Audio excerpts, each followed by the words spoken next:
మొత్తం ఇక్కడ ఉన్నటువంటి భక్తులందరూ కూడా ఆ బజరంగదళానికి సంబంధించి కావచ్చు, బీజేపీకి సంబంధించి కావచ్చు, అలాగే స్థానికంగా ఉన్నటువంటి ఎవరైతే భక్తులందరూ కూడా ఇక్కడ పెద్ద ఎత్తున రావడం జరిగింది. పోలీసులు ఎక్కడ కూడా వీళ్ళని లోపలికి పంపించే కార్యక్రమం చేయట్లేదు కాబట్టి ఇక్కడ ఉన్నటువంటి ఏదైతే ఫెన్సింగ్ కానీ బారికేడ్లు కానీ అన్ని బదులు కొట్టుకుంటూ కూడా లోపలికి వెళ్ళే పరిస్థితి అయితే కనపడతా ఉంది. సో కానీ ఇక్కడ చాలా నిర్బంధమైనటువంటి పరిస్థితులకు వస్తూ ఉన్నాం. చాలా మంది వీళ్ళంతా ఉన్నారు, వీళ్ళతో మాట్లాడుతూ స్థానికులు ఏంటి అసలు ఎందుకు దీనికి ఇప్పుడు మిమ్మల్ని ఈ విధంగా చాలా కట్టుదిట్టమైనటువంటి ఈ కార్యక్రమాలు చేస్తూ ఉన్నారు, మిమ్మల్ని అణిచివేసే కార్యక్రమాలు చేస్తూ ఉన్నారు, మిమ్మల్ని దేవత దగ్గరికి వెళ్ళే కార్యక్రమంలో నిలిపివేసే కార్యక్రమం చేస్తూ ఉన్నారు. అసలు ఈ గుడికి సంబంధించి ఏం చెప్పాలనుకుంటున్నారు? జై శ్రీరామ్, జై పెద్దమ్మ తల్లి. ఒకటండి, పూర్వకాలంలో ఎన్నో గుళ్ళు ఉండే. పూర్వకాలంలో ఏంటంటే ఒక 60 సంవత్సరాలు 70 సంవత్సరాల కింద 60 సంవత్సరాలు 70 సంవత్సరాల కింద ఏ గుళ్ళకు కూడా ఆధారాలు కానీ దాటి ప్రతులు కానీ లేకపోతే వాటికి సంబంధించిన రిజిస్ట్రేషన్ పేపర్ ఏముండే లోకల్ అండి. రిజిస్ట్రేషన్ పేపర్లు అట్లాంటివి ఏమీ లేవు.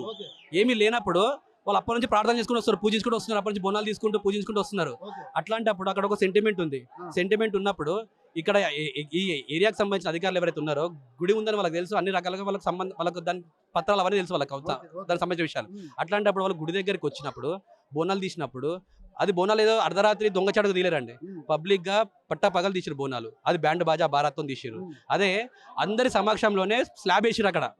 అక్కడ తాగుడు అట్లాంటి కూడా నిషేధం బోర్డు కూడా పెట్టాం అక్కడ. ఎందుకంటే మీరు అనుకోవచ్చు చాలా మంది బోనాలు అంటే తాగుబోతారు, తాగడం ఆడవి ఉంటా అని చెప్పి అనుకుంటారు. ఏడవడు అవన్నీ ఏం లేవు అక్కడ. ఇక్కడ శాకాహారం తాగడం కూడా ఏం లేదు ఇక్కడ. అట్లాంటి బోర్డు కూడా పెట్టించాము ఇక్కడ. ఫస్ట్ నుంచి కూడా అక్కడే ఉంది నియమం ఇక్కడ.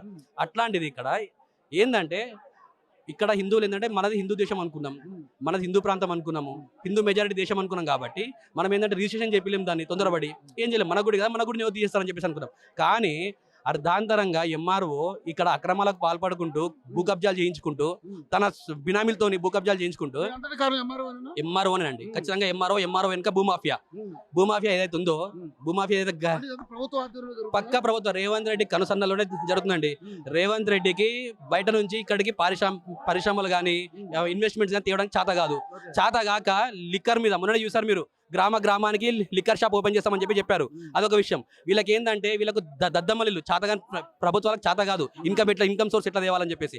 అలాంటిది ప్రభుత్వ భూములు ఏవైతే ఉన్నాయో, గుళ్ళున్న భూములు ఏవైతే ఉన్నాయో, స్పెషల్గా గుళ్ళు ఎక్కడైతే ఉన్నాయో ఆ గుడి ఉన్న భూములనే ఆక్రాంతం చేసుకోవాలి. చెప్పారు కండి మొన్న ఒకసారి ఒక రామాలయాన్ని కింద ఉన్న గుళ్ళన్నీ అమ్మేశాలని చెప్పి, ప్లేస్లను అమ్మేశాలని చెప్పారు. పబ్లిక్ గా చెప్పారు వాళ్ళైతే. అలాగే ఇదైతే ఇంకా దీనికి రిజిస్ట్రేషన్ కూడా లేదు. గుడికి 60 సంవత్సరాల నుంచి పూజలు జరుగుతున్నా కానీ రిజిస్ట్రేషన్ లేదు. అట్లాంటి గుడిని ఆక్రమిద్దామని చెప్పేసి అనుకున్నారు. దీని కింద 12 ఎకరాలు ఉందండి. ఇక్కడ 12 ఎకరాలు గుడి వచ్చేసి 200 గజాలు 300 గజాలు ఉండండి. 100 గజాలు అనుకోండి. 100 గజాలలో మీరు 100 గజాల గుడి కోసం వదిలేసాం. 12 ఎకరాలు ఏమైనా గుడికి కావాలని చెప్పి అనట్లేదు కదా, 12 ఎకరాల మాన్యం గుడి కింద అని చెప్పి అనట్లేదు కదా. కాకపోతే ఒక గుడి ఉంది, ఆ గుడిని మీరు ప్రశాంతంగా ఉండనివ్వండి అని చెప్పేసి మొక్కున్నారు అంతే. ఇక్కడ భక్తులు కూడా ఒకటండి, ఇప్పుడు రోడ్డు మీద ఎన్నో కబ్జాలు ఉన్నాయి. దర్గాల పేరుతో కావచ్చు, మసీద్ల పేరులో కావచ్చు, చాలా మందికి తెలుసు ఉన్న సంగతి. కానీ ఇప్పుడు ఎక్కడైనా ఇక్కడ ఒక్క గుడి ఒక్క మసీద్ అయినా కూల్చిర్రా రేవంత్ రెడ్డి ప్రభుత్వం కానీ బీఆర్ఎస్ ప్రభుత్వం కానీ? రోడ్డు గడ్డంగా ఉన్న దర్గాలను ఆ దర్గాలు ఏవైతే రోడ్డు మధ్యలో ఉన్నాయో వాటి వల్ల చాలా యాక్సిడెంట్ అయిన రోజులు ఉన్నాయి. దిల్సుఖ్ నగర్ లో కావచ్చు, ఇక్కడ ఎస్ఆర్ నగర్ లో కావచ్చు, ఎస్ఆర్ నగర్ లో బస్ స్టాండ్ పక్కనే ఉంది. అక్కడ కూడా దర్గాలు అడ్డం కట్టి పెట్టిన వాటిని కనీసం టచ్ చేయరు. కాకపోతే వీళ్ళే ప్రభుత్వం నుంచి ధనం ఇచ్చి వాటికి సంరక్షిస్తుంటారు వీళ్ళు. అట్లాంటిది హిందువులది మెజారిటీ ఉన్న హిందువుల ఓట్లు గురించి మీకు పట్టింపు లేకుండా పెద్దమ్మ తల్లి గుడిని కూల్చడం ఎంత సమంజసం, ఎంత అదండి, ఎంత దారుణం అండి.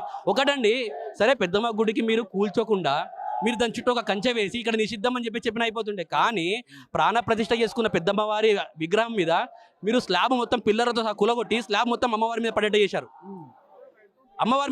ఒక మనిషి, మనం అమ్మవారిలో ప్రాణం ఉందని ధ్వంసం అయిందండి. అది నల్లరాయి శిల్పం కాబట్టి గట్టిగా ఉంటుంది, దృఢంగా ఉంటుంది కాబట్టి ఆ స్లాబ్ మొత్తం పైనుంచి కింద పడిన అమ్మవారి విగ్రహం విరగలేదు. అక్కడ కనుక వేరే రాయి కనుక విగ్రహం ఉంటాయి కనుక అమ్మవారి పటామంచలు అయ్యేది, 4 ముక్కలు అయ్యేది, అమ్మవారి ముక్కలు అయ్యేది. ఒకసారి ఆలోచించండి, అమ్మవారి విగ్రహాన్ని అంత దారుణంగా పడాల్సిన అవసరం ఉంది? నీచంగా, అంత దారుణంగా, క్రూరంగా. అక్కడ ఏమన్నా అక్కడ ఉంది అండి, అది రాయి ఉంది కదా, ఆ రాయి నుంచి కొంచెం ముందుకండి. ఇక్కడ ఎవరికి అభ్యంతరం లేదండి. ఇక్కడ ఎవరైతే పరిసరాల్లో ఉన్న స్థానికులకు ఎవరికి, ఒక ముస్లింలకు దక్కే ఇక్కడ ఇప్పుడు ఎవరికి అభ్యంతరం లేదండి. ఇక్కడ తీసుకొచ్చింది కూడా ముస్లిం వ్యక్తే, దీని మీద అభ్యంతరం వ్యక్తం చేసింది కూడా ముస్లిం వ్యక్తే. అది ఇంకో విషయం అండి. ఇప్పుడు చూడండి, హిందూ మెజారిటీ ఓట్లు వీళ్ళకి కావాలి.